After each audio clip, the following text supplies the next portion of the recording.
12 bikers pulled up to a lonely highway diner looking to terrorize the late-night customers. Instead, they found a retired Marine Force Recon operator serving coffee. What happened next would dismantle the most ruthless motorcycle gang in the Southwest and teach the Desert Riders MC that sometimes the most dangerous person in the room is the quiet man behind the counter. They thought they were bullying defenseless travelers on a dark desert highway, but instead, they picked a fight with someone who had survived the bloodiest battles in Fallujah. This is the story of how a gang of bikers messed with the wrong veteran, and how their biggest mistake led to their most unexpected redemption. Before we dive into today's story, let us know in the comments where you're tuning in from, and if you enjoy stories of justice being served, make sure to hit that subscribe button. We've got another incredible tale waiting for you tomorrow. Now let's begin. The neon sign of May's all-night diner cast a pale blue glow across the empty Arizona highway, its buzzing hum competing with the chorus of cicadas in the desert night.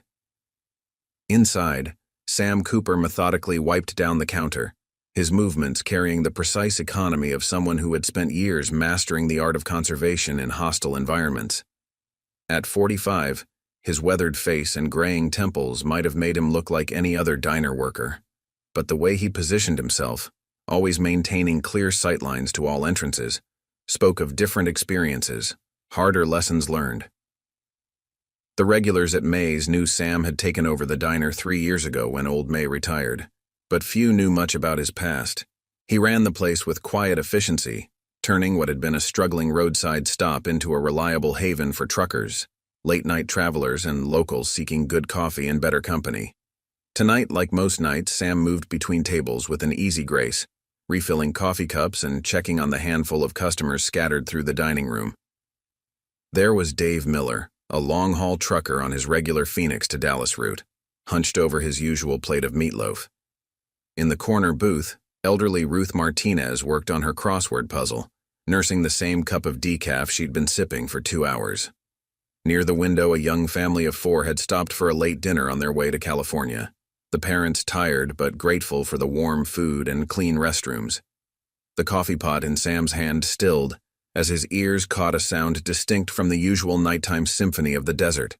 Motorcycles, multiple engines growing louder. Through the large windows, headlights appeared on the horizon, coming fast down the empty highway. The rhythm of those engines carried a particular message to those who knew how to listen. These weren't weekend riders or touring bikes. "Miss Ruth," Sam called quietly, never taking his eyes from the approaching lights. "Might want to finish that crossword at home tonight." The elderly woman glanced up, saw something in Sam's expression that made her nod quickly, gathering her things without question. The young family, too, seemed to sense the shift in atmosphere, the father reaching for his wallet as the mother gathered their children closer. The first rumble of engines shook the window panes as Sam moved behind the counter, his movements unhurried but purposeful. Dave the trucker sat straighter in his booth, his own instincts, honed by years on dangerous highways, telling him something was coming. The young family hurried to their minivan, pulling out just as the first motorcycles swung into the parking lot. The Desert Riders MC had been terrorizing this stretch of highway for months, their reputation growing with each passing week. Local police seemed helpless or unwilling to stop them, and their territory had been expanding, each small success feeding their appetite for bigger targets. Tonight, they were riding high after a successful raid on a rival gang's territory, adrenaline and victory making them bold. The first 3 bikes parked directly in front of the entrance, their riders dismounting with the exaggerated swagger of men used to inspiring fear. Behind them, more bikes filled the lot, chrome glinting under the neon lights like exposed teeth. Their leader, a massive figure who went by the name Savage, removed his helmet to reveal a face marked by old scars and cruel confidence. The patches on his leather cut told stories of claimed territory and spilled blood. As the bikers filed into the diner, the bell above the door chimed with innocent incongruity. The sound seemed to amuse them, drawing dark chuckles as they spread out through the dining room, some sprawling in booths while others remained standing, creating an atmosphere of casual menace. Ruth Martinez had made it to her car, but Dave the trucker remained, his hands flat on the table, eyes alert but calm. Sam continued wiping the counter, his movements unchanged as Savage approached the register. The gang leader's boots scuffed deliberately on the clean floor, leaving marks that spoke of petty dominance. The diner had gone quiet except for the soft click of motorcycle boots on linoleum and the distant hum of the desert night. "Nice place," Savage drawled, his eyes sweeping the diner with predatory assessment. Quiet. Peaceful. His gaze lingered on the gleaming coffee machines, the well-maintained equipment. Profitable too, I bet. Sam's hands remained steady on the counter, the cloth moving in the same measured strokes. "Coffee's fresh," he said, his voice carrying easily across the tense silence. $1.50 a cup. Menu's there if you're hungry. Savage's smile didn't reach his eyes. "Oh, we're hungry all right. Hungry for a different kind of business discussion." Behind him, his men had positioned themselves strategically, 2 by the door, others spread through the dining room, one moving toward Dave with clear intent. Sam's cloth made one final pass across the counter before he folded it precisely, squaring the corners with careful attention. Everything in his movement spoke of routine, of normalcy, but there was something else there too, something in the way he stood, in how his weight was distributed, in the absolute stillness of his hands once they finished their task. It was the kind of stillness that comes before significant moments, before choices that can't be undone. The desert night pressed against the windows, and in its darkness, the neon sign continued its steady pulse, unaware that its blue glow was about to illuminate something extraordinary. The next few moments would determine more than just the fate of a lonely highway diner. They would set in motion a chain of events that would transform lives, redeem souls, and remind everyone that sometimes the quietest warriors carry the strongest flames. Savage leaned across the counter, his leather cut creaking with the movement. Behind him, one of his men, a lean figure with a snake tattoo crawling up his neck who went by Viper, had reached Dave's booth. The trucker remained seated, his weathered hands still flat on the table, but his eyes never left the approaching biker. "Way things work around here is changing," Savage continued, his voice carrying that particular tone of practiced intimidation. "Every business along this stretch of highway pays for protection now. Insurance, you might say." He gestured to the pristine diner interior. "Be a shame if something happened to this nice establishment." Sam's response was to reach for a coffee cup, setting it on the counter with deliberate care. The ceramic made a soft click against the formica surface. "Coffee's still $1.50, he repeated, his voice level. "Or I can get you something from the kitchen if you're actually hungry." A ripple of tension passed through the gathered bikers. They were used to fear, to immediate compliance. This calm dismissal was something new. Viper, growing impatient with Dave's continued presence, slapped his palm on the trucker's table. "Think it's time for you to find somewhere else to eat, old man." Dave looked up slowly, something in his own eyes making Viper hesitate slightly. "Been coming to this diner every Tuesday for 8 years. The trucker said quietly. "Reckon I'll finish my meatloaf." "Maybe you're not understanding the situation here." Savage's amusement had vanished, replaced by something harder. "This is a business proposition. 20% of your weekly take ensures nothing bad happens. To your diner, to your customers." His eyes flicked to Dave, then back to Sam. "To you." Sam's hands moved with the same measured pace as he began preparing coffee, the machine's gentle hum filling the tense silence. "You serve?" he asked suddenly, his eyes meeting Savage's with uncomfortable directness. The question seemed to catch the gang leader off guard. "What?" "Military. You carry yourself like you did. Most of you do."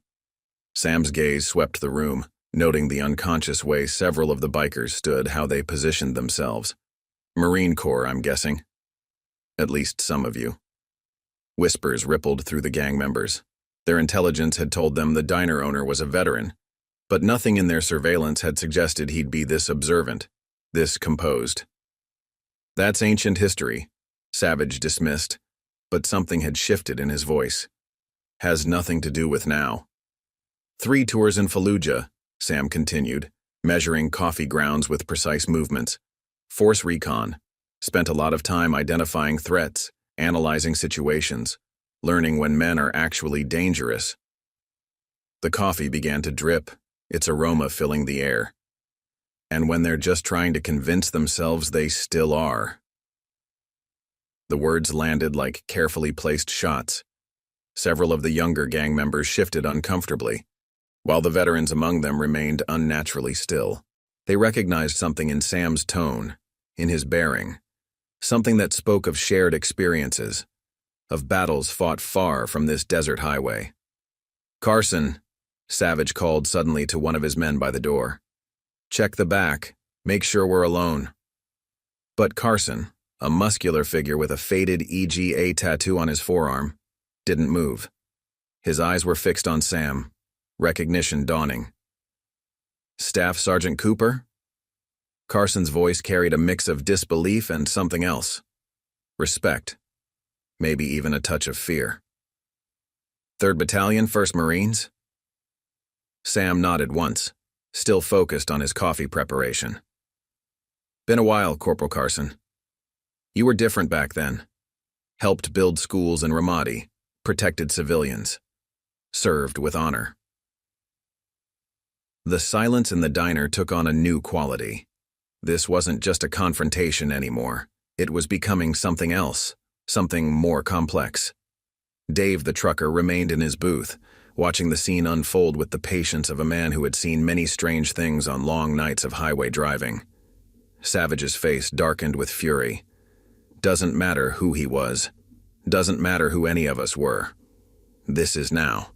And now you're going to listen carefully about how things work in our territory. "Territory," Sam echoed, pouring the fresh coffee into the cup he'd set out. Interesting choice of words. Used to mean something different, didn't it? Used to be about protecting people, not exploiting them. About serving something bigger than ourselves. Two more gang members shifted uneasily, their own military backgrounds making Sam's words cut deeper than any threat could. They had joined the Desert Riders looking for the brotherhood they'd lost after discharge, for the structure and purpose that civilian life seemed to lack. Somewhere along the way, that search had led them down a darker path. "Last chance," Savage growled, but uncertainty had crept into his voice. This wasn't going according to plan. The quiet diner owner was supposed to be an easy mark, another businessman who would quickly fall in line. Instead, they had found something else. Someone who saw through their carefully constructed facade of menace to the lost soldiers underneath. Sam placed the coffee cup in front of Savage, his movements still carrying that same deliberate calm. "Coffee's ready," he said quietly. "And while you decide whether you're really here to destroy what another veteran has built, you might want to think about what you're actually hungry for. Because I don't think it's coffee or protection money. I think you're hungry for what you lost. Purpose, brotherhood, the feeling of serving something worthwhile." The desert night pressed closer against the windows, and in its vast darkness, a moment of choice hung in the balance. 12 bikers had rolled into May's all-night diner looking for an easy target, but instead, they had found something else. A mirror showing them not who they had become, but who they had once been. The next few moments would determine not just the fate of a highway diner, but the direction of lives that had lost their way, seeking in violence what they had once found in service. Savage's hand shot forward, knocking the coffee cup aside. The ceramic shattered against the floor, the sound sharp in the tense silence. "You don't know anything about us," he snarled, but his voice carried an edge of desperation beneath the anger. "About what we've built." Sam's eyes tracked to the spilled coffee, then back to Savage's face. His expression remained unchanged as he reached for another cup. "Built?" he asked quietly. "Or destroyed?" The coffee machine hummed as he began preparing another serving. "Tell me something. When's the last time any of you actually built anything? Created something instead of taking it?" The question hung in the air like smoke. Carson, still by the door, shifted his weight uncomfortably. His mind flashed to the schools in Ramadi, to the pride he'd felt watching Iraqi children return to classrooms he'd helped restore. When had that man, that Marine, Become someone who terrorized highway diners? The past is dead, Savage insisted, but his words lacked their earlier conviction. Behind him, several of his men exchanged uncertain glances. We're something else now. Something stronger. Stronger? Sam's voice carried a new edge, though his movements remained measured as he worked. You were Force Recon, weren't you, Savage? Or should I say Staff Sergeant James Sullivan? The gang leader's real name fell into the silence like a stone into still water. I remember reading about your unit's actions in Fallujah, how you held that hospital for 3 days, protecting civilians while under heavy fire. That was strength. Dave the trucker watched the exchange with growing interest, recognizing the subtle shift in the atmosphere. The younger gang members looked confused, but the veterans among them had gone very still, memories stirring beneath their carefully constructed personas of menace. Got something else you should see, Sam continued, reaching slowly beneath the counter. Several bikers tensed, hands moving toward concealed weapons, but what he withdrew was a photograph. He placed it carefully on the counter, turning it to face Savage. The image showed a younger version of Sam Cooper, standing alongside a group of Marines in desert camouflage. But it was another face in the photo that drew gasps from several gang members. A younger, clean-shaven James Sullivan, before he became Savage, his arm around a wounded civilian they'd evacuated from the hospital. Remember that day? Sam asked quietly. Remember what it felt like to save lives instead of threatening them? To protect instead of intimidate? Savage stared at the photograph, his face a battlefield of warring emotions. How did you? Was there? Sam replied simply. Different unit, same battle. Watched your team's actions from my position. Learned later that you'd received a Bronze Star for what you did that day. His eyes met Savage's directly. Bet none of your men here know about that, do they? About the real strength you once showed? A low murmur passed through the gathered bikers. Carson moved away from the door, drawn closer by the weight of revealed truth. Viper had abandoned his intimidation of Dave, his attention fully captured by the unfolding scene. That's not who I am anymore, Savage growled, but his voice had lost its threatening edge. That man. He couldn't handle coming home. Couldn't find his place. This, he gestured to his leather cut, to his gathered men. This is what we built instead. Built? Sam echoed again, softer now. Or hid behind. These men follow you because they're lost, looking for what they had in uniform. Purpose, brotherhood, structure. But you're not giving them that. You're giving them a counterfeit version, a shadow of what service really meant. The door chimed suddenly, drawing all eyes. Ruth Martinez stood in the entrance, but she wasn't alone. Behind her stood 3 men wearing VFW caps, their bearing unmistakably military despite their age. They moved into the diner with quiet confidence, no weapons visible but their presence carrying its own weight. My late husband was a Marine, Ruth said, her voice carrying clearly. Served in Vietnam. Used to say that sometimes the hardest battle isn't the one you fight with weapons. It's the one you fight with yourself, trying to find your way home. Quick pause before we continue. If you're enjoying this story, make sure to subscribe to our channel.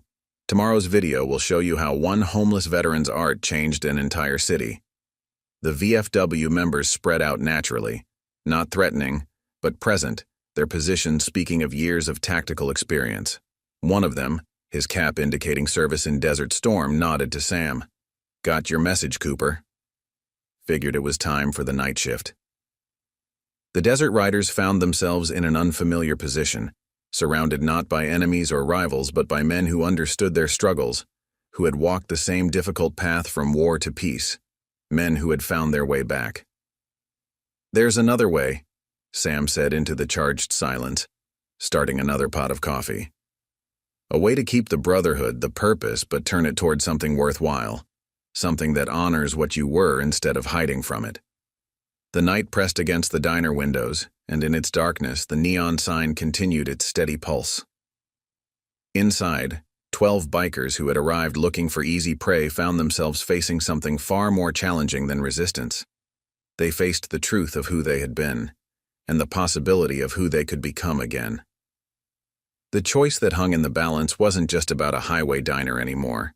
It was about lost warriors finding their way home, about strength expressed through creation instead of destruction, about the kind of brotherhood that builds up instead of tears down. And in the soft hum of the coffee machine, in the shared understanding that filled the room, the first seeds of transformation began to take root. The Desert Storm veteran who had spoken moved forward, his name tag reading, Mike Thompson, VFW Post Commander. His eyes swept over the gathered bikers with the experienced assessment of someone who had seen too many warriors lose their way home. "You know what I see when I look around this room?" Thompson asked, his voice carrying the weight of decades of service. "I see men who went from protecting streets in Fallujah to terrorizing them in Arizona. See men who traded one uniform for another thinking it would fill the same void." He moved to the counter, accepting a cup of coffee from Sam. "But mostly I see men who forgot they have a choice." Savage's hands had curled into fists at his sides, but they trembled slightly. The photograph on the counter seemed to mock him, showing a version of himself he'd tried hard to forget. "Choice?" he spat. "What choice? Come home to nothing.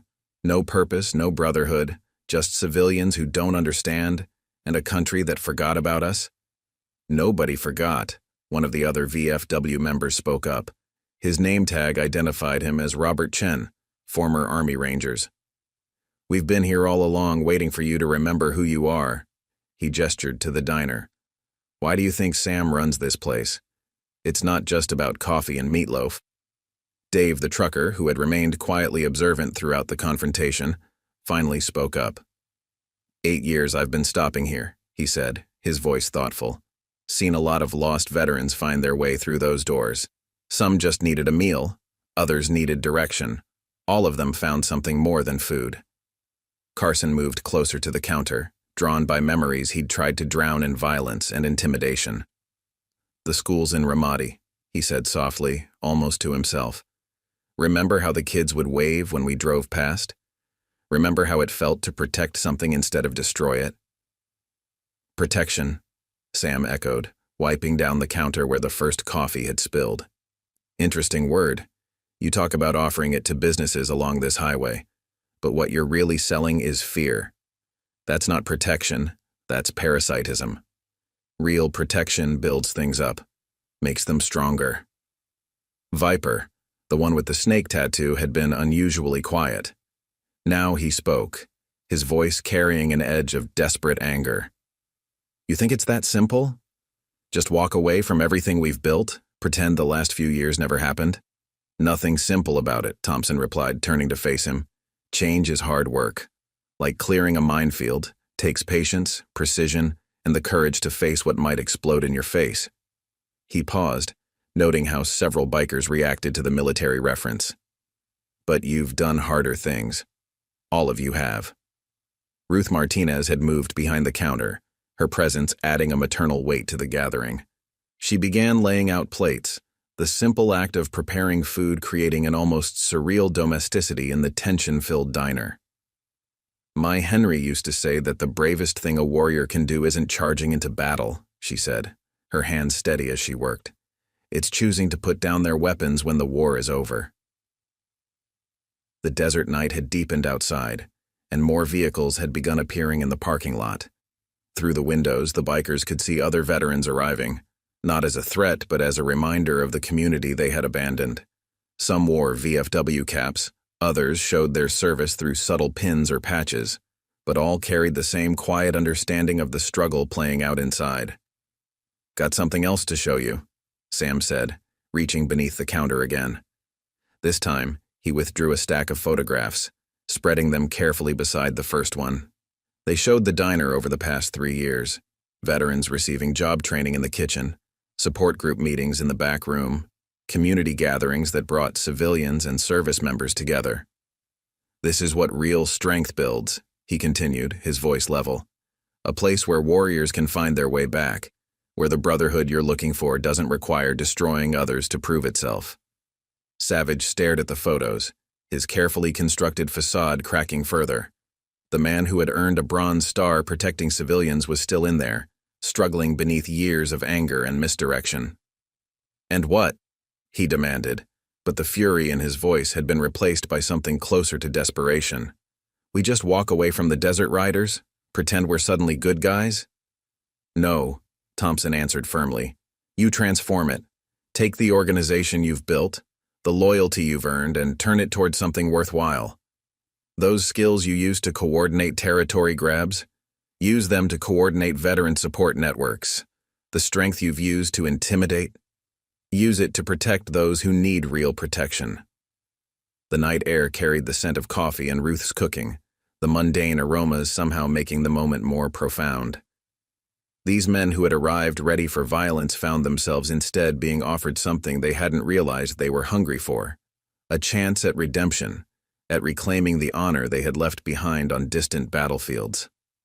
The choice that hung in the balance wasn't just about one night or one diner anymore. It was about remembering who they had been, who they could be again, about finding a way to carry the weight of their service with pride instead of using it as a weapon. And in the quiet of that desert night, surrounded by men who understood their struggles, the possibility of transformation began to feel more real than the false strength they had built through fear. The first real crack in the Desert Riders' unity came from an unexpected source. One of the younger members, a recent recruit named Tyler, who had been standing near the back, stepped forward hesitantly. His leather cut still looked new, the patches barely weathered. "My old man," he said, his voice quiet but carrying in the tense diner. "He served in Iraq, 1st Infantry Division. Came back different. Kept trying to find his way home, but—" He swallowed hard, looking at the photographs on the counter. "Last thing he said to me before he took his own life was that he couldn't find his battle buddies anymore. Couldn't find that brotherhood he lost." The revelation hit the gathered bikers like a physical force. Several shifted uncomfortably, recognizing their own struggles in Tyler's words. Carson moved closer to the young man, placing a heavy hand on his shoulder. "Is that why you joined?" Carson asked softly. "Looking for what your father lost?" Tyler nodded, unable to meet the older man's eyes. "Thought I'd find it here. Thought maybe I'd understand him better, understand what he was looking for. But this—" He gestured to his cut, to the patches that spoke of violence and intimidation. "This isn't what he served for. This isn't what any of us served for." Sam had continued his quiet work behind the counter, but his movements now had purpose beyond simple cleaning. As the night had progressed, more plates appeared, Ruth's home cooking filling the diner with domestic aromas that seemed to soften the hardened edges of the gathered men. "You know what the real tragedy is?" Thompson spoke up, accepting a plate from Ruth. "Places like this, veterans helping veterans, they existed all along. But somehow we let too many of our brothers convince themselves that strength only comes through domination, that the only way to fill the void is to make others fear us." Savage had remained silent through Tyler's revelation, but something was working behind his eyes. The photograph of his younger self seemed to draw his gaze like a magnet, forcing him to confront the Marine he had been. "It's not that simple," he said finally, but his voice had lost its threatening edge. "You can't just flip a switch, pretend the darkness isn't there." "No one's saying it's simple," Sam replied, his steady voice carrying across the diner. "Change is hard work. Like clearing a house in Fallujah, you do it room by room, careful and deliberate, knowing there are traps that could bring everything down." He paused, letting the military reference sink in. "But you've done harder things. All of you have." Outside, more vehicles had arrived. Through the windows, the bikers could see veterans of different eras gathering in the parking lot, not as a threat, but as a reminder of the community they had abandoned. Some wore their service openly in VFW caps or unit pins. Others carried it more subtly in their bearing or the way they assessed their surroundings. "Got something else to show you," Thompson said, moving to the diner's front window. He pointed to a truck that had just pulled up. "See that man getting out? 2 years ago he was where you are now. Different club, same story. Veteran who lost his way, thought fear was better than respect." The bikers watched as a tall, broad-shouldered man emerged from the truck. His bearing was military, but he wore work clothes instead of leather, a company logo visible on his shirt. Now he runs a security company, Thompson continued. Employs 15 vets, provides legitimate protection services to businesses along 3 highways. Turns out the skills you learn in service, the ability to coordinate and protect, they're valuable when used right. The revelation sparked something in several of the desert riders. They had joined the club looking for purpose, for a way to use the skills they'd learned in service. Somewhere along the way, that search had led them down a darker path. But here was proof that another way existed.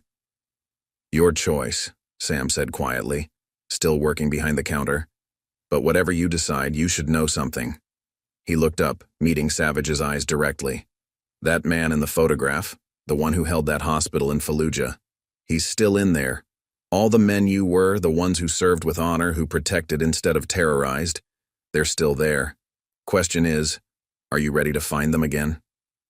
Ruth had begun serving coffee to the gathered veterans in the parking lot, moving through them with the same maternal care she showed inside.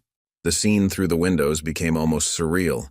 Hardened bikers watching as a community they had tried to terrorize showed them not fear, but understanding. "What would it even look like?"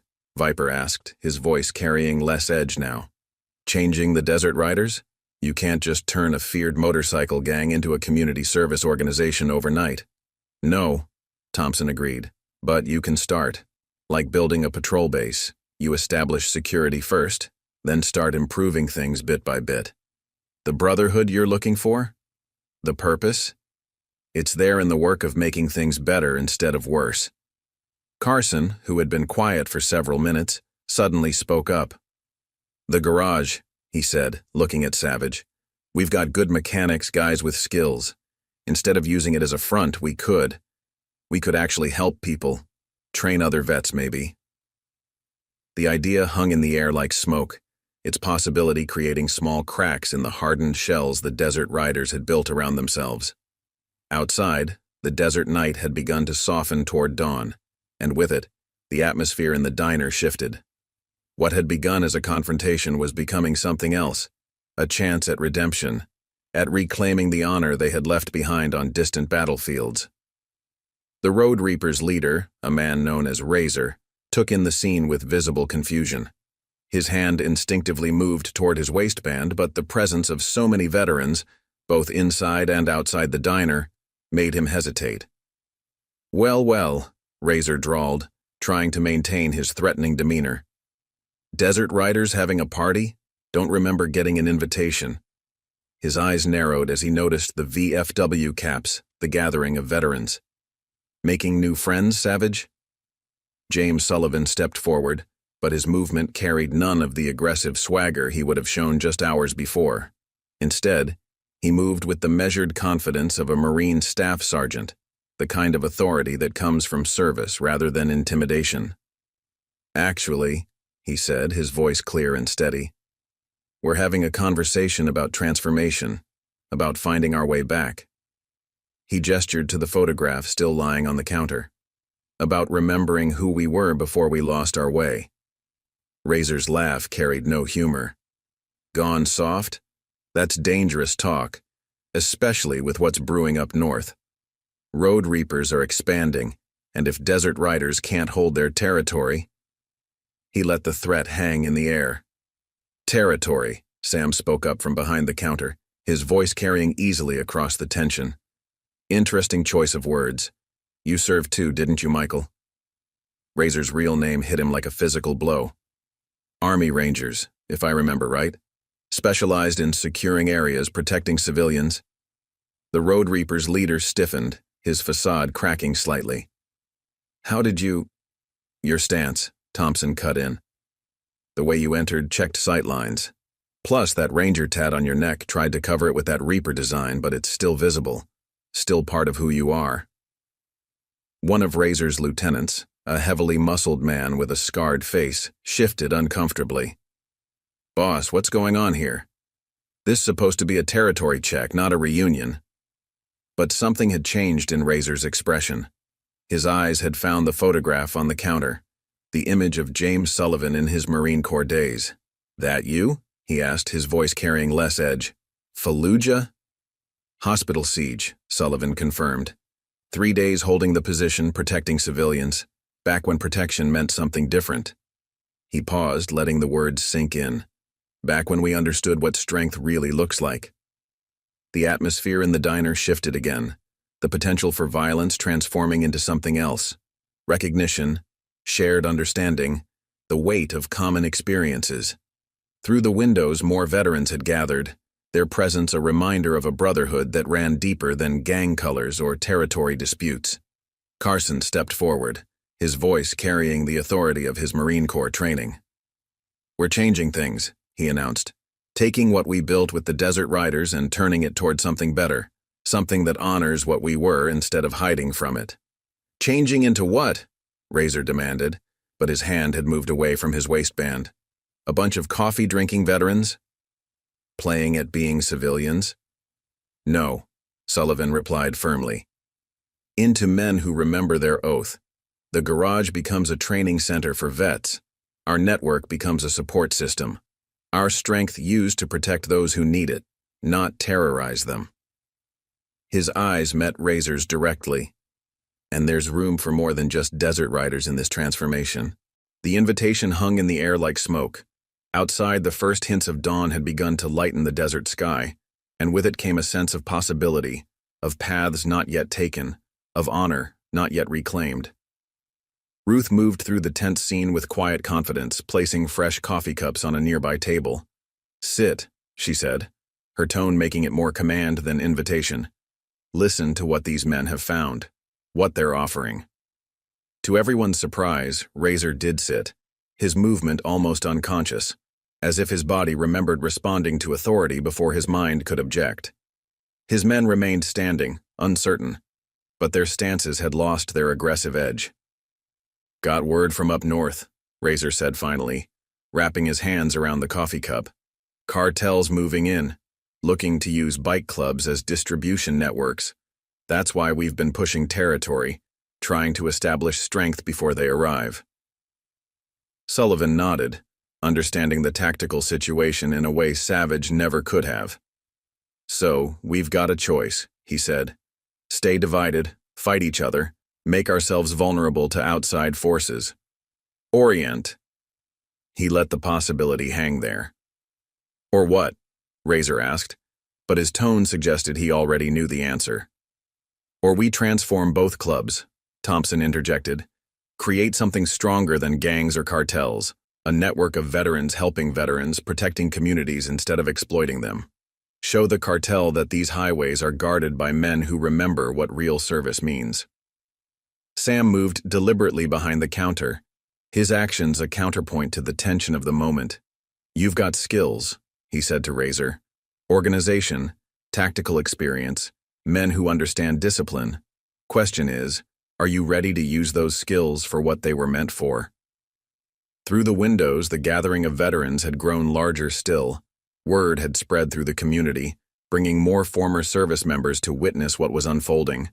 They stood as silent witnesses to a transformation that was becoming larger than just one club or one night. The desert dawn continued its slow advance, painting the sky in shades of promise.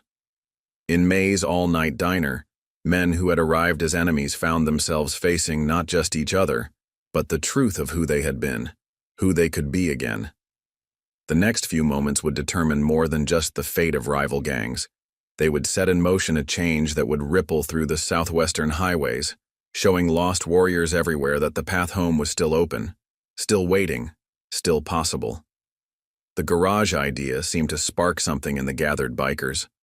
One by one, they began speaking up, their voices carrying less bravado and more genuine consideration as they explored the possibility of change. "Got welding experience?" one of them offered hesitantly. "Did it in the Corps, kept it up after. Been using it mostly for, well, not the best things lately, but could teach it maybe." Another spoke up. "I was a combat medic. These days I just patch up our guys after fights, but..." He paused, looking at the gathering of veterans outside. "Could do more with that. Real EMT work maybe." Sam moved with practiced efficiency as he brewed another pot of coffee, but his eyes never left the transformation unfolding before him. This was the crucial moment, when possibility first begins to overcome resistance, when men who had lost their way start to glimpse a path back. Savage remained quiet through this exchange, his internal struggle visible in the tension of his shoulders, in how his hands alternately clenched and relaxed. The photograph of his younger self still lay on the counter, a silent witness to who he had been. "It's not that simple," he finally said, but his voice carried more weariness than threat now. "We've got commitments, territory. Other clubs will see change as weakness." Thompson stepped forward, his military bearing unconsciously causing several bikers to straighten their posture. "You're thinking like a gang leader," he said firmly. "Start thinking like a Marine again, like the staff sergeant who held that hospital. What's the real tactical situation here?" Carson caught on first, his own military training surfacing. "We've got resources," he began analyzing. "The garage, skills, manpower, organization. Got territory too, but we're using it wrong. Controlling it through fear instead of actually securing it." "Exactly," Sam added, placing fresh coffee cups on the counter. "You've got everything needed to make a real difference. The same skills you've been using to intimidate could protect legitimate businesses. The same network you use to gather intel on rivals could identify veterans in need."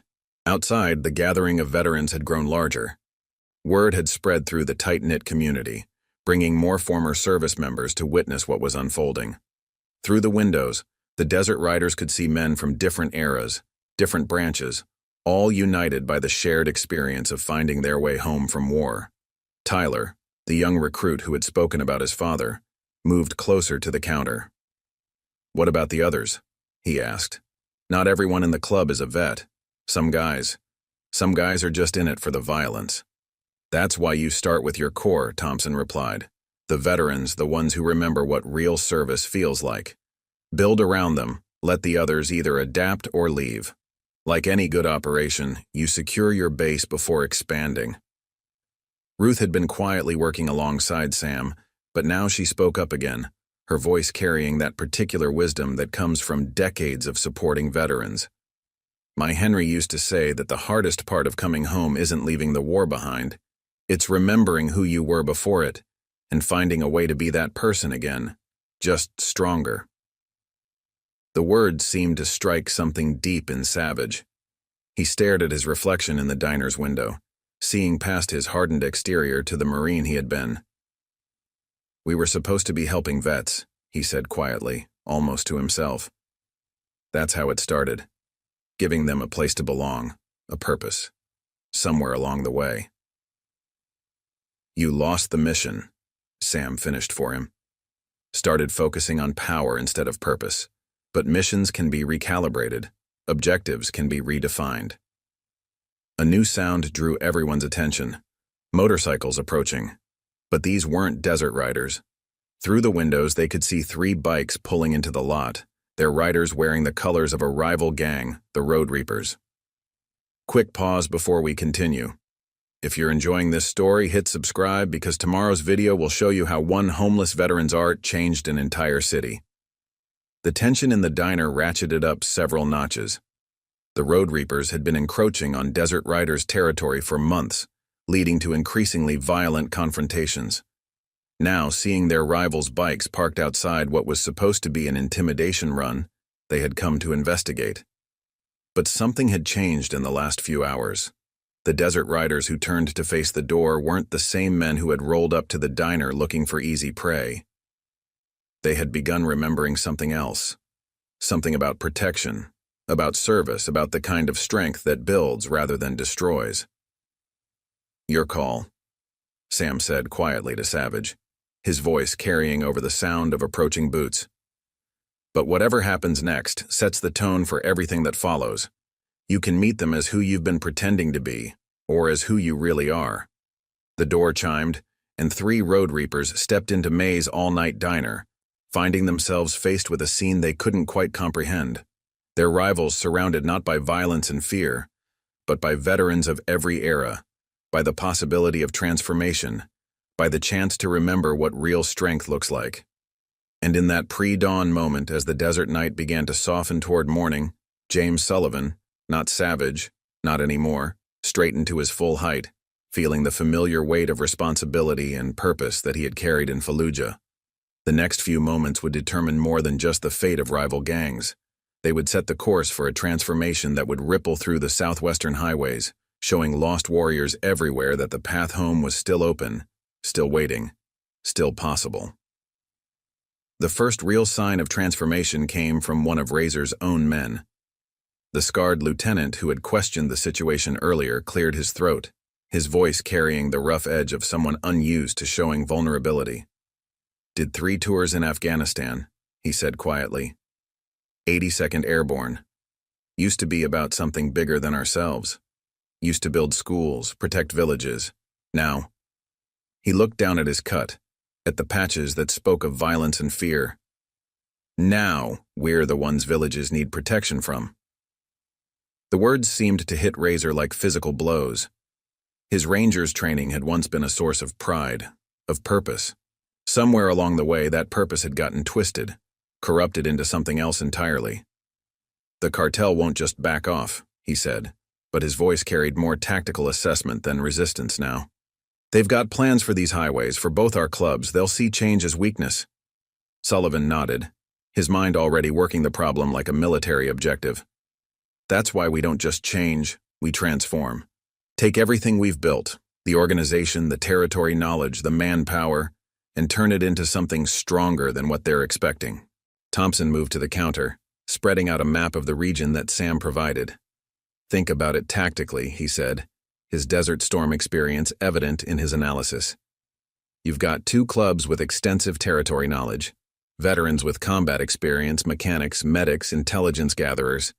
Right now you're using those assets to fight each other. Imagine what you could do if you coordinated." Carson joined them at the map, his own tactical mind engaging. "The garage could be more than just a training center," he offered. "Could be a hub for legitimate security operations. We've got guys who know every back road, every potential trouble spot. Could coordinate with local law enforcement," one of the Road Reapers added, surprising himself with his engagement. "Instead of avoiding them, work with them. Show them we're part of the solution now." Outside, the gathering of veterans had begun to organize itself. Years of military training automatically creating a security perimeter around the diner. They weren't there to threaten or intimidate, but to protect, to show these lost warriors what real strength looked like. Ruth appeared with fresh coffee and a stack of paper, setting them on the counter beside the map. "For planning," she said simply. "My Henry always said that when good men decide to do right, they need 2 things, coffee and a way to write it down." The simple domestic gesture seemed to break something in the room. These men, who had spent years building reputations on fear, found themselves engaged in something that felt oddly familiar: mission planning, objective assessment, resource allocation. It was what they had been trained for, what they had once excelled at before losing their way. "Got word from some of our other chapters," Tyler spoke up, checking his phone.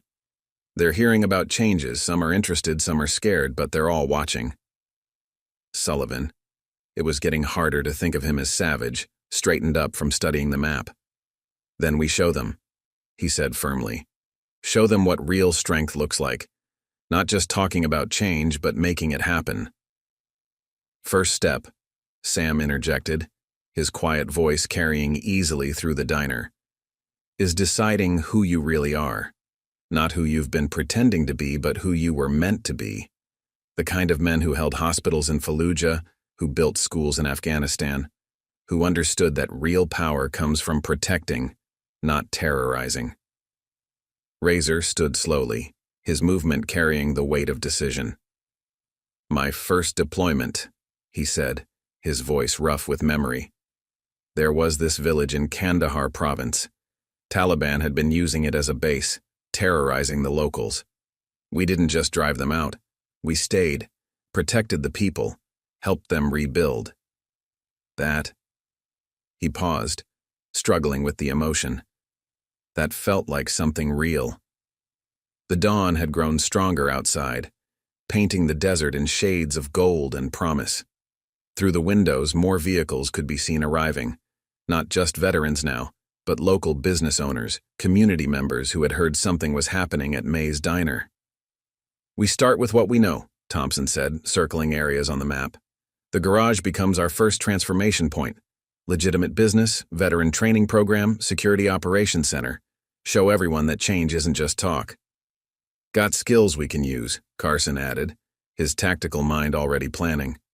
"Welders, mechanics, medics, plus our knowledge of the territory, our ability to coordinate across distances, turn our intel network into something that protects instead of threatens."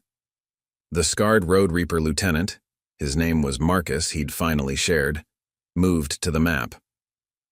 "Got contacts in 3 states, he offered. "Other vets in other clubs, ones who might be interested in something better than what we've become." The planning continued as the sun rose higher, the diner becoming something it had always been meant to be, a place where lost warriors could find their way home. The transformation that had begun with a confrontation was becoming something larger, something that carried the weight of possibility and purpose. Through it all, Sam moved with quiet efficiency, keeping coffee cups filled, providing materials as needed. He had seen this moment coming from the first time he opened the diner, understanding that sometimes the path home isn't a straight line, that warriors often need to remember who they were before they can become who they're meant to be. And as the morning light filled May's all-night diner, the transformation continued to unfold. Men who had arrived as enemies now bent over maps together, planning not for conflict, but for protection, not for territory, but for purpose.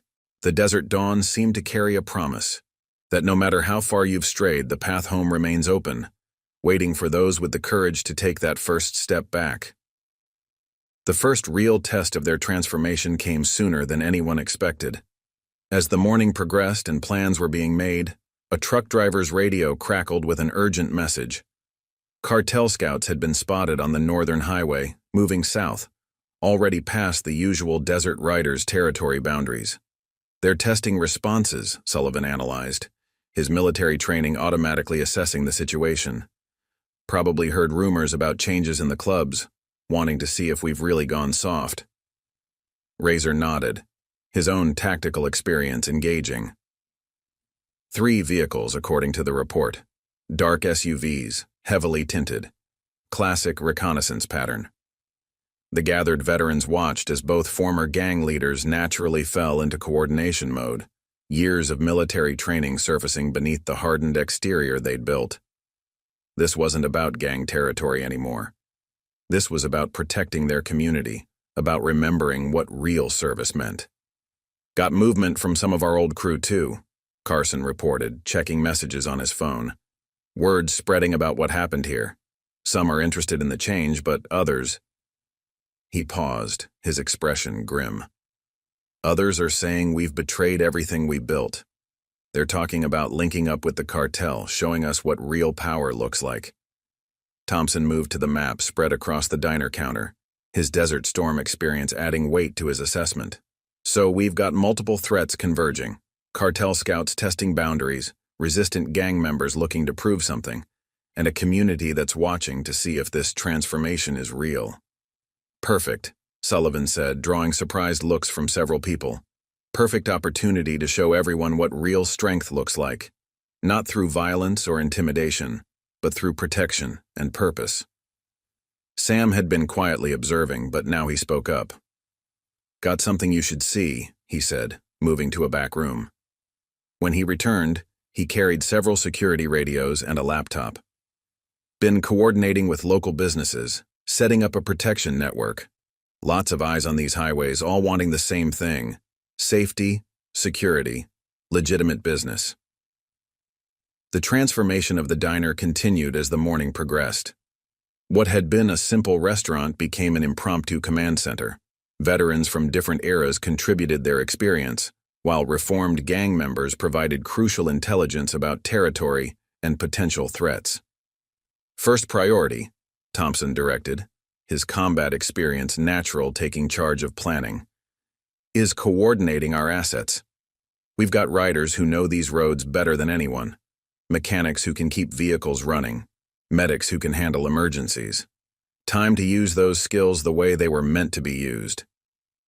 Marcus, the scarred Road Reaper lieutenant, had been studying the map intensely. Got 3 major routes they could take, he analyzed. If we position ourselves right, we can monitor without engaging, show them these highways are watched and protected. Not just watched, Sullivan added, but secured. Legally, professionally, with actual protection instead of extortion. He turned to the gathered men, his voice carrying the authority of a Marine staff sergeant once again. This is our first real operation as something new. Everything we do from this point sets the tone for what we're becoming. The planning continued with military precision. Riders were organized into observation teams, their knowledge of back roads and hidden vantage points now serving a greater purpose. Local businesses, hearing about the transformation through Ruth's network, began calling in, offering support and resources. Got another development, Tyler announced, looking up from his phone. 3 more veterans from the Desert Riders just arrived at the garage. They're saying they want to be part of something better than what we've been. The news energized the room. Every person who chose transformation over intimidation strengthened their position, showed others that change was possible. But with the cartel scouts approaching and resistant gang members potentially causing problems, they needed to move quickly. We do this right, Razor emphasized, his Rangers training evident in his tactical approach. Professional, coordinated by the book. Show everyone that we're not just former gang members playing at being legitimate. We're veterans, remembering who we really are. Sam moved through the increasingly crowded diner, his quiet efficiency keeping everything running smoothly. Coffee cups remained filled, while Ruth coordinated with other local restaurants to provide food for the growing operation. What had started as a confrontation in a lonely highway diner was becoming something none of them had expected, a base of operations for genuine transformation. Got confirmation, Carson reported suddenly. Cartel scouts just passed Checkpoint Alpha, and... He paused, checking another message. Got reports of some of our old crew mobilizing. Looks like they're planning to make some kind of statement. The moment of truth was approaching. Through the diner windows, the desert sun climbed higher, illuminating veterans and former gang members working together, coordinating movements, preparing to show what real protection looked like. Local law enforcement, cautiously optimistic about the changes, had begun coordinating with Thompson, establishing legitimate channels of communication. Remember, Sullivan addressed the gathered men, his voice carrying the weight of command. We're not here to fight. We're here to protect, to show everyone, the cartel, our former brothers, the whole community, that real strength isn't about making people afraid. It's about making things better. The transformation that had begun in the dark hours before dawn was about to face its first real test. But as the men moved to their positions, there was something different in their bearing. Not the swagger of gang members, but the quiet confidence of warriors who had remembered their true purpose. The desert highways were about to witness something unprecedented. The power of redemption in action, the strength of men who had found their way home. And through it all, May's all-night diner remained a beacon in the desert, its neon sign still buzzing softly, its coffee still brewing, its doors still open to anyone seeking transformation. Sam watched the operation unfold, understanding that sometimes the biggest changes start in the smallest places, that sometimes all a lost warrior needs is a quiet place to remember who they were meant to be. The first sign that their transformation was having an impact came through the truckers' radio network. The cartel scouts, encountering not intimidation or violence but professional security patrols, began altering their route. They found each alternate path similarly monitored. Veterans and reformed gang members positioned strategically, their presence visible but non-threatening. They're pulling back, Carson reported, monitoring communications from the diner's makeshift command center. Looks like they didn't expect organized, legitimate resistance. But the real challenge emerged from within. A group of resistant desert riders and road reapers, unwilling to accept the change in their clubs, had gathered at a truck stop 10 miles north. Reports indicated they were armed, angry, and determined to make a statement about what they saw as betrayal. 15 bikes, Marcus confirmed, his scarred face grim as he studied satellite imagery on Sam's laptop. Some of our own brothers thinking they're defending what we built, not understanding we're building something better. Sullivan and Razor exchanged looks, years of military training allowing them to communicate volumes in a glance. This wasn't just about handling a threat. This was about saving their own, about showing lost warriors another path. We meet them, Sullivan decided, his voice carrying the authority of command. Not as rivals, not as enemies, but as veterans who understand the struggle to find purpose. Show them what real strength looks like. The operation mobilized with military precision. Veterans from different eras positioned themselves strategically along the highway, while reformed gang members coordinated through the communication network Sam had helped establish. Local law enforcement, seeing the professional approach, began quietly coordinating rather than confronting. Remember, Thompson addressed the gathered men before they moved out. These are our brothers out there, lost like we were, looking for purpose like we were. We show them there's another way. The desert sun had climbed high, casting short shadows across the highway as the two groups approached each other. The resistant members, expecting confrontation, found themselves instead facing something unprecedented. Their former leaders standing together, supported not by violence, but by a community of veterans spanning generations. This what you call strength? One of the resistant riders called out, his voice carrying more uncertainty than threat. Standing with the same people we used to own through fear? No, Sullivan replied, stepping forward. His combat engineer experience had taught him that sometimes the strongest approach is to build bridges rather than walls. This is what we call finding our way back, remembering who we were before we lost our path. Through the tense standoff, Sam's voice crackled over the radio network he'd helped establish. Got movement at the diner. Might want to see this. The resistant riders, positioned on higher ground, could see clearly as vehicles began arriving at May's all-night diner. But these weren't police cars or rival gangs. They were ordinary people from the community, business owners they had once terrorized, families they had frightened, all coming together to support the transformation they'd heard was taking place. Know what the real difference is? Razor addressed his former brothers, his Rangers training evident in his steady approach. Between what we were doing and what we're building now? Look around. Really look. We're not just claiming territory anymore. We're protecting community. Not taking through fear, but building through service. One of the resistant riders, a younger member named Jason, removed his helmet slowly. Was in Iraq, he said quietly. Combat engineer like you were, Sullivan. Used to build things, protect things. When did we forget that's what strength really means? The moment hung in the balance as other resistant riders began removing helmets, looking beyond the confrontation to see what was really happening. They saw veterans of different eras working together, former rivals coordinating professionally, a community coming together not in fear but in support. Got more news, Carson's voice came over the radio. Word spreading. Other clubs in 3 states are reaching out, asking about what's happening here. They're saying if the Desert Riders and Road Reapers can transform, can remember what real service means, maybe they can too. The transformation that had begun in the quiet hours before dawn at a lonely highway diner was spreading, becoming something none of them had expected. Every rider who chose to remember their true purpose, every veteran who found their way back, strengthened the movement. Sam watched from the diner's doorway as former enemies became allies, as lost warriors found their way home. The neon sign still buzzed softly overhead, but now it represented something more, a beacon for transformation, a light guiding the way back to purpose and honor. You know what the real victory is? Thompson said quietly, standing beside Sam. It's not just that we stopped the cartel, or that we're bringing clubs back to purpose. It's that every man who finds his way back becomes a bridge for others.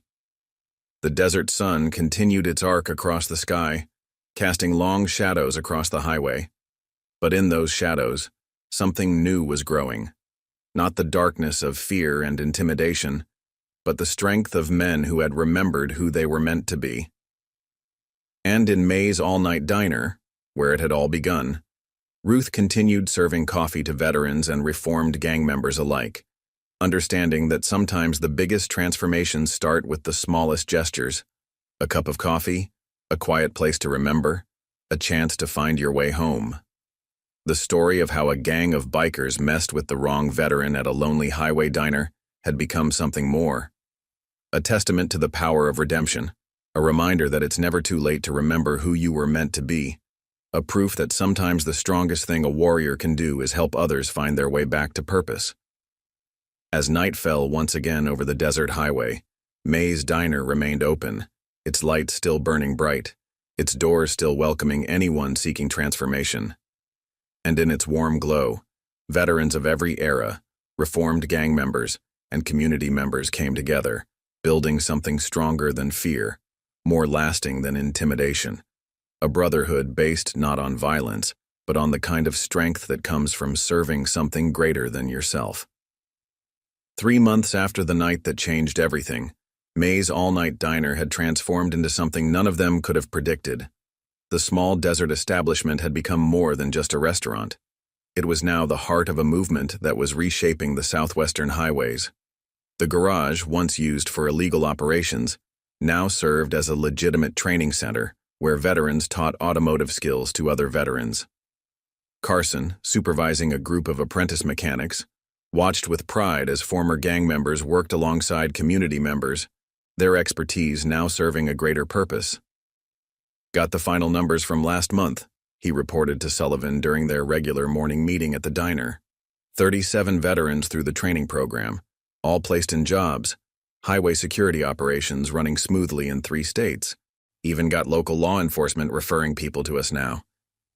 Sam moved through the busy diner with the same quiet efficiency, but now he served coffee to a different crowd, veterans seeking purpose, former gang members finding redemption, community members who had become part of something extraordinary.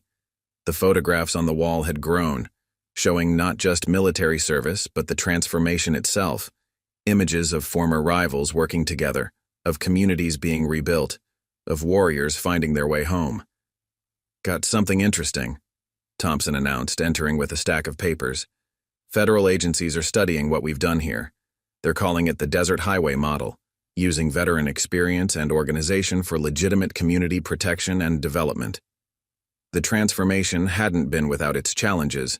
Some resistant members had tried to maintain the old ways, but faced with the undeniable success of the new approach, most had either adapted or moved on. The cartel, finding the highways professionally monitored and protected, had been forced to abandon their plans for expansion. "You know what the real change is?" Razor observed, now running a legitimate security consulting firm that employed former club members. "It's not just that we stopped doing wrong, it's that we remembered how to do right, how to protect instead of threaten, how to build instead of destroy." Through the diner windows, the desert highway that had once been a source of fear for travelers now showed a different scene. Regular patrols of reformed riders provided legitimate security. Broken-down vehicles were met not with threat but with professional assistance. The same skills that had once been used for intimidation now served to protect and support. "Got word from Texas," Tyler reported, his young face showing the pride of purpose found. 3 more clubs starting the transformation process. They're sending representatives here next week to see how we operate. Ruth, who had witnessed the entire transformation from that first tense night, continued to be a maternal presence in the diner. But now she served more than just coffee and wisdom. She coordinated with other community members, helping to integrate reformed gang members into legitimate business and social networks. "My Henry would be proud," she said, watching veterans of different eras working together at the counter. Not just of the changes, but of how the changes keep spreading, how hope keeps growing. The impact rippled beyond just the motorcycle clubs. Local businesses, seeing the genuine transformation, began offering jobs and opportunities. Veterans who had struggled to find purpose after service discovered a new mission in helping others transition. The brotherhood that had once been perverted into violence was restored to its true purpose, service to something greater than self. "Got the latest security report," Marcus shared during the afternoon briefing, his scarred face now carrying the pride of legitimate authority. "Highway accidents down 60% since we started patrols. Emergency response times cut in half with our coordinated network. Even got letters from trucking companies thanking us for making the route safer." Dave the trucker, who had witnessed the transformation from its first moments, now served as a liaison between the transportation industry and their security network. "Never thought I'd see the day," he admitted, watching former rivals coordinate protection details. "When the people we used to fear became the ones we trust most to keep us safe." The diner itself had evolved, though Sam's quiet presence remained its anchor. The back room had been converted into a coordination center, where veterans of different eras could connect with resources, find purpose, remember who they were meant to be. The walls bore unit patches from every branch of service, alongside photographs showing the ongoing transformation of lives and communities. Sullivan, who had left Savage far behind, now spent his mornings helping other veterans find their way back. "You know what the real victory is?" he asked during a quiet moment. "It's not just that we changed. It's that we proved change was possible, showed other lost warriors that the path home is still open." As the desert sun set over the highway, casting long shadows across the transformed landscape, May's all-night diner continued its mission. The neon sign still buzzed softly, but now it represented something more, a beacon for those seeking transformation, a light guiding the way back to purpose and honor. The story of how a gang of bikers messed with the wrong veteran had become something larger, a testament to the power of redemption, a reminder that even those who have lost their way can find it again, a proof that the strongest bridges are built by those who remember what service truly means. And in the warm glow of the diner's lights, as another group of veterans arrived seeking their own transformation, the mission continued. Each cup of coffee served, each skill taught, each life transformed became another thread in a tapestry of redemption that stretched across the desert highways, showing lost warriors everywhere that it's never too late to remember who you were meant to be. 1 year after that transformative night, Sam Cooper stood in the doorway of May's all-night diner, watching the desert sunrise paint the sky in shades of promise. What had begun as a confrontation between bikers and a veteran had become a movement of redemption that stretched across 3 states. The diner remained open, its lights still burning bright, its doors still welcoming anyone seeking transformation. But now it was more than just a restaurant. It was a symbol of how real strength comes not from inspiring fear, but from helping others find their way home. Through the windows, he could see veterans of different eras working together, former rivals coordinating security patrols, lost warriors finding their purpose again. The garage had become a legitimate training center, the highways were safer than ever, and the brotherhood that had once been perverted into violence had been restored to its true purpose, service to something greater than self. Sometimes, Sam reflected, the most powerful force isn't the one that destroys, but the one that transforms. Sometimes the strongest warrior isn't the one who stands alone, but the one who helps others stand up. And sometimes the path home begins with a simple cup of coffee and the courage to remember who you were meant to be. Don't forget to subscribe to our channel for more incredible stories of transformation and redemption.